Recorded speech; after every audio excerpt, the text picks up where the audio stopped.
It's been 5 years since we first documented serious abuses on Saadiyat, and we did note some improvements. Unfortunately, in 2014, workers we spoke to continued to be subjected to terrible abuse and exploitation. By taking a firm stance and making public calls for reform, it's not an exaggeration to say that these institutions could actually make a very positive contribution in the lives of millions of migrant workers and their families, not only in the UAE but beyond. Human Rights Watch, I think, is both useful, beneficial, and harmful in different ways. I think it's beneficial because it does put a spotlight on the issue, but I also think that they're so far removed from the issue sometimes, and from the environment and the region, that doesn't always seem pragmatic.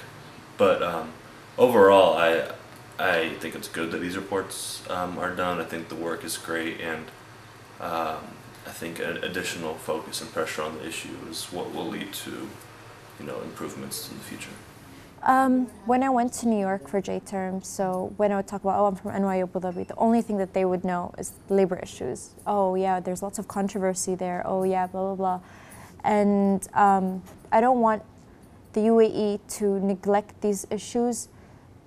It's just such a young country, and we're going to face a lot of criticism, a lot of issues, but constructive criticism is a better way. You were either supporting NYU Abu Dhabi and the Louvre and the Guggenheim, and then dooming all these workers to horrible, unjust lives. That doesn't surprise me in terms of how media usually works. We cannot be just simply blaming something or claiming something without really looking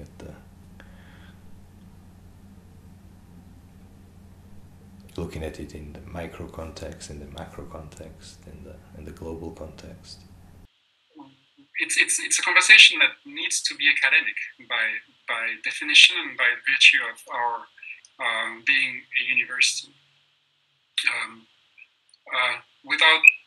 I don't want to sound too extremist, but part of me really thinks that if we are unable to understand the situation of construction, planning, labor on Saadiyat and in Abu Dhabi, we don't have much credentials to actually look any other situation in the world.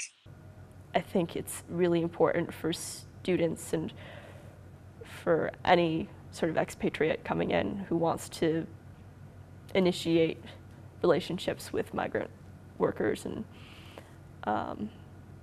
other laborers to really not come in assuming that they know what would be good for the workers or what the workers would want. One of the preconceived notions we might have and we might want to examine and combat is the fact that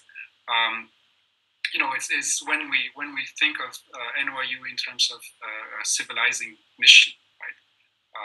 And in terms of that's one enterprise that's going to change the labor situation in UAE, and there has been a lot of hubris about that notion that NYU would change the game, right?